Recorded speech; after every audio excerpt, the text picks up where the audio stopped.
son barış sürecinde olumlu, huzur, sükunet ortamı sağlanmıştır. Bu ortamın devam etmesi tüm bölgenin, tüm ülke insanlarının müsbet düşünen, sağduyulu düşünen, vicdan sahibi, ahlak iman sahibi herkesin ortak arzusu ve özlemidir. Endişe verici bazı olaylar gelişmektedir. Bunlara bölge halkı olarak bunlara karşı uyanık olmamız gerekiyor. İzin vermememiz gerekiyor. Bazı provokatif eylemlerin provası yapılıyor.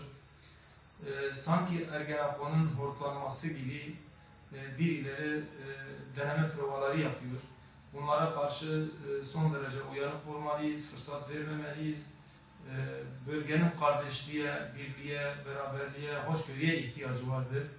Hepimiz bu ülkenin, bu bölgenin insanıyız. Bizim kimsenin kimseden farkı yoktur. Kimsenin kimseye ideoloji veya fikir veya görüş dayatma hakkı yoktur. Herkes kendi düşüncesinde özgür olmalıdır. Bundan dolayı birbirimizi kınamamalıyız. Birbirimize karşı önyargılı olmamalıyız. Kime yapılırsa yapılsın, sonuçta bu bölgenin insanlarıdır. Bu bölgenin sivil toplum hareketleridir. Bu bölgenin bütün siyasi ideolojileri, partileri, faaliyetlere yönelik böyle şiddet provokatif eylemlerin yapılması tehlikeli buluyoruz ve bunun önüne geçmek gerekiyor. Buna bölge halkı olarak son derece uyanık olmamız gerekiyor. Bu tür eylemleri planlayan, uygulayan, bunun içinde olan bu vebanın altında kalacaktır. Metanete çağırıyoruz. Provokatif eylemlere gelmemeleri çağrısında bulunuyoruz. Çünkü bölgeyi karıştırmak isteyenler, kardeşi kardeşe kırdırmak isteyenler bu barış ortamından son derece huzursuzdurlar. Birilerinin bu geçen 30 yıllık savaş üzerinde, şiddet üzerinde büyük rant çıkarları vardır. Bu barış süreci başarıyla sonuca ulaşırsa bunların o kanalları bitecek, kendileri bitecek. Zaten niteliksiz, vasıfsız kişilerdir. Dikkatli olmak gerek, sabırlı ve sağduyulu olmak gerekiyor.